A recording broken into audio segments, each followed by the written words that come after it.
nós fizemos 2 lives na Bravo.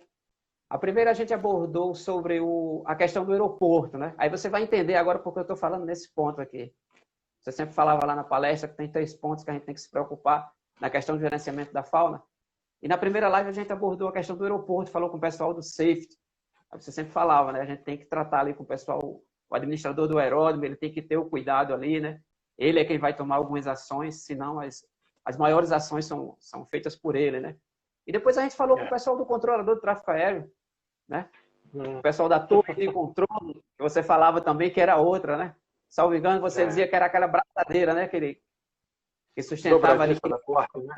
Isso, né? Então nós falamos com ele, com o Ramires, o especialista. E eu acho que nesse terceiro episódio agora, a gente fica mais tranquilo em conversar com você. Você que é um piloto, né? Agora a gente vai ver uma abordagem diferente. Vamos conversar com o comandante Rubens, se é que posso chamar assim. E Rubens, nós estamos numa época muito complexa, né? É a época de uma pandemia. Falava agora há pouco com as pessoas que eu estava em São Paulo, passei uma semana em São Paulo, meio receioso, né? Mas a gente quer dar aviação, a gente tem que fazer, aceitar alguns riscos, né? O nível de aceitação, você é quem diz, né? A organização é quem diz. E então, quando eu voltei para São Paulo, eu tinha uma outra missão lá em São Paulo, mas resolvemos cancelar. Era um treinamento lá na Ilha do Governador. E aí a gente cancelou, estamos esperando essa pós-pandemia, o novo que vai surgir, né? Então, são novos desafios. No Rio? No Rio de Janeiro, exato. São novos desafios. Então, acho que a gente fala em mudança, Rubens, fala em cultura, fala em percepção do novo, né? Como é que vai ser essa retomada da aviação? Acho que é muito oportuno a gente abordar esses pontos, né, Rubens? Uma vez que a gente está numa situação que não pedimos para chegar nesse nível, mas infelizmente chegamos. Rubens, sobre mudança, geralmente essa parte, quando você fala em mudança, você já fica meio que com desconforto, né? Imagina você pegar todo o que está em Fortaleza e levar para Natal. Já é uma mudança séria, né? Aconteceu comigo, eu estava lá. Aconteceu, né? Pois é, eu tive fazendo uma inspeção na vistoria de segurança de voo lá em Natal e foi uma das coisas que eu percebi essa dinâmica da aviação, né, Rubens? Então, esse desconforto é causado justamente porque é a parte da pessoa, né? A pessoa se sente esse desconforto, né? A organização também sente o clima. Mas, Rubens, você como piloto, como foi essa mudança? Você mudou do Brasil e foi morar na Austrália, está vivendo na Austrália. Como é essa mudança? Que podemos dizer que é uma mudança pós-Brasil.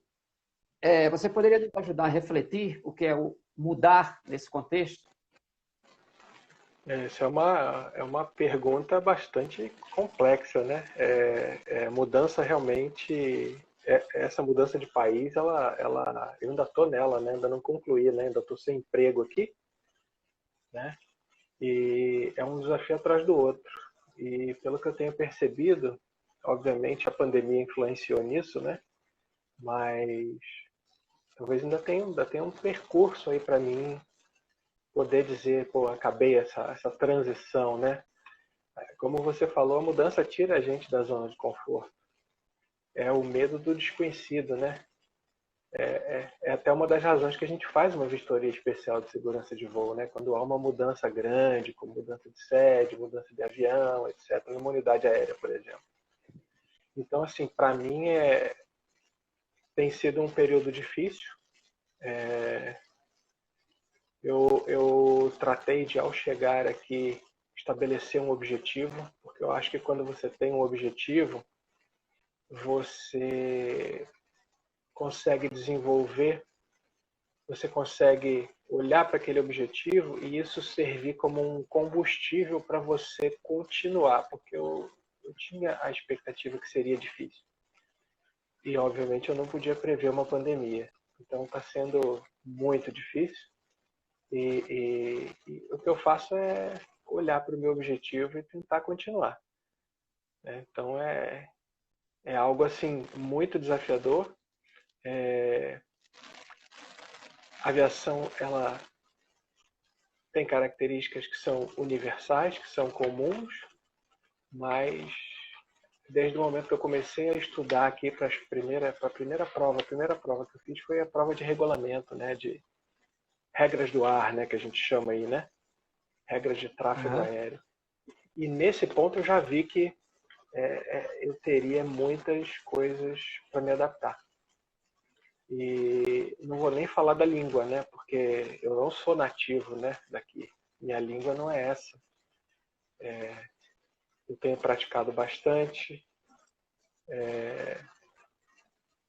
A língua, apesar de não me ser estranha, quando a gente está num barzinho, a gente ouve 4, 5 pessoas conversando assuntos diferentes ao redor da gente em português, a gente consegue até, se a gente estiver prestando atenção e querendo ouvir, a gente consegue até ouvir os 4 ou 5 assuntos e entender do que estão falando.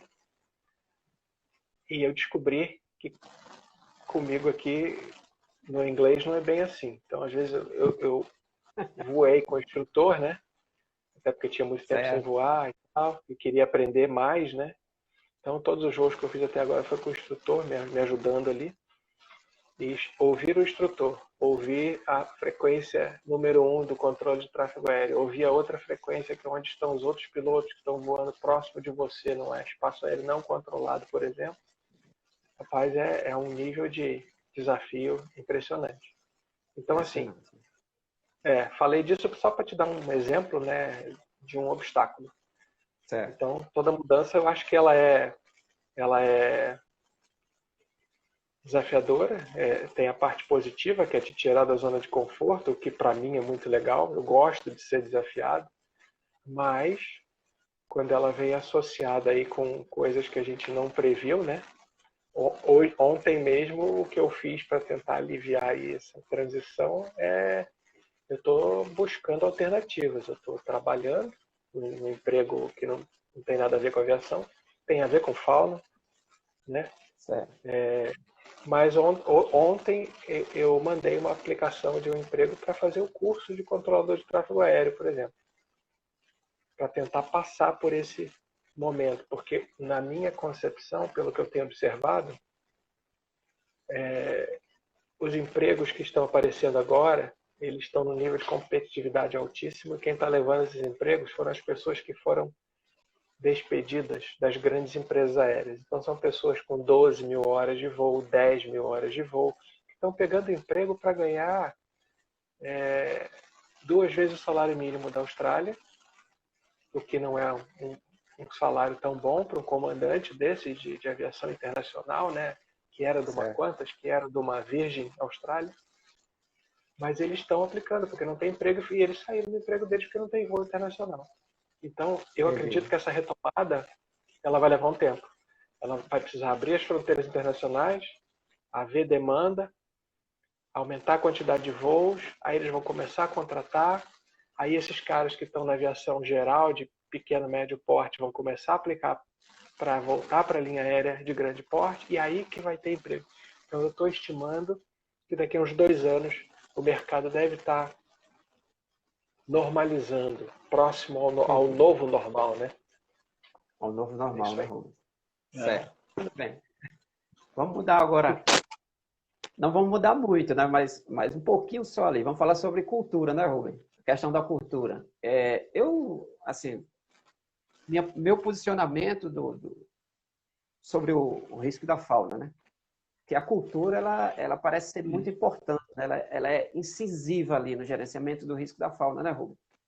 Essa pandemia faz toda a diferença, né, Rubens? Essa pandemia, Rubens, ela pode influenciar nessa cultura. O Brasil e a Austrália, você acha que eles estão distantes nesse aspecto? Qual a sua opinião quando a gente fala em cultura? Olha, do que eu tenho observado em termos como eu falei, eu só fiz voos com instrutor, né, numa escola de aviação. Eu fui lá, expliquei minha situação e comecei a voar com eles. Ano passado eu fiz 40 e poucas horas com eles. O que é bastante caro, né, para a gente ficar pagando sem ter um emprego.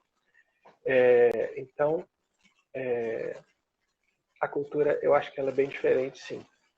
Aqui tem muito mais, e isso a gente percebe desde coisas que não estão ligadas à aviação, mas que acabam refletindo na aviação. Eu vou explicar um pouquinho melhor. Na direção, por exemplo. Aqui, uma coisa que eu reparei quando eu cheguei aqui era o seguinte. Logo que eu tirei a minha carteira aqui, eu reparei que tem ruas no Brasil que ruas semelhantes aqui teriam um limite de velocidade maior aqui. Poxa, essa rua aqui no Brasil ia ser 60, aqui era 80. Aí eu falei, pô, que estranho, né? Aí eu fiquei pensando com isso. No Brasil a rua está 60 o limite, mas se você dirigia 60 e eu dirigia no limite no Brasil por uma questão de costume, e todo mundo te empurrando praticamente, né? Te passando pelo lado errado, piscando o farol, buzina. Então ninguém dirige na velocidade máxima da via. É difícil. Aqui é o contrário. Aqui eu diria que é exatamente o oposto. Os poucos que aí no Brasil dirigem na velocidade da via, aqui são os poucos que dirigem acima da velocidade. Então, no final das contas, no frigir dos ovos, se você olhar para a regulação, você vai falar, pô, o Brasil é um país mais seguro no trânsito, porque uma rua que é 80 na Austrália é 60 no Brasil. Mentira, porque ninguém no Brasil está 60 e aqui todo mundo está 80. Um ou outro que está acima disso. Ou seja, no Brasil o pessoal está a 100, 120, às vezes, né? Fazendo besteira aí. Então, assim, esse é um exemplo básico que você, aqui se começa a dirigir com 16 anos, se você quiser, mas que então faz com que você, desde pequeno, desde criança, até quando seu pai está dirigindo, você está no banco do carona, no banco de trás, você está aprendendo ao ver que aquela pessoa está seguindo a regra. Exato. Então, quando a pessoa cresce, ela já cresce mais seguidora de regras. Eu não estou dizendo que o pessoal aqui é gado, né? É seguidor de regra.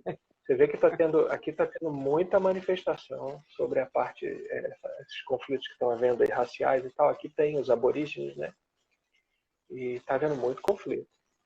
Mas o pessoal tem a tendência a seguir as regras, porque as regras são lógicas também. Às vezes a gente fala, poxa, essa rua não precisava ser 50, né? Muito pouco no Brasil, né? O pessoal fica com medo, fala, ninguém vai andar... Se eu botar 60, o pessoal vai andar 70. Então eu vou botar 50, o pessoal vai andar 60.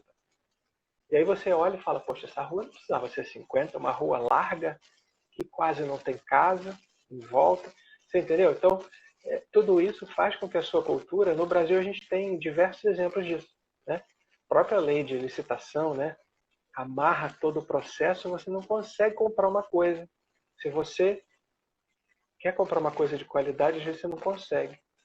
Isso sendo, né, retidão moral. Por quê? O justo paga pelo pecador. Ou seja, a nossa cultura ela é influenciada pelas regras também, né? Não só pelo que a gente aprende em casa, mas pelas regras. E aí a gente percebe que realmente é uma diferença muito grande de cultura aqui.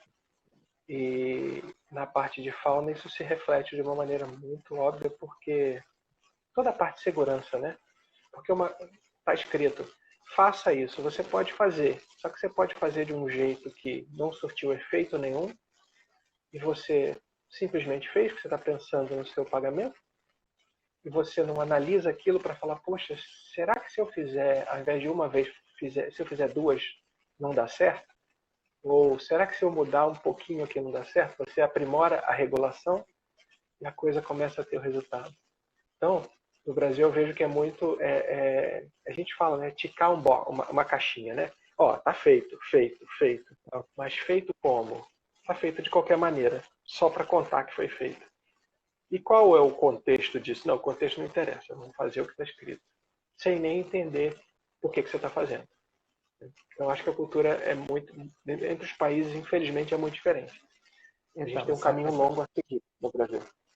Ok. E você acha que essa crise, eu não gosto de chamar essa palavra, mas esse tempo complexo que nós estamos vivendo aqui com essa pandemia, pode influenciar na cultura da fauna aqui no Brasil, Rubens?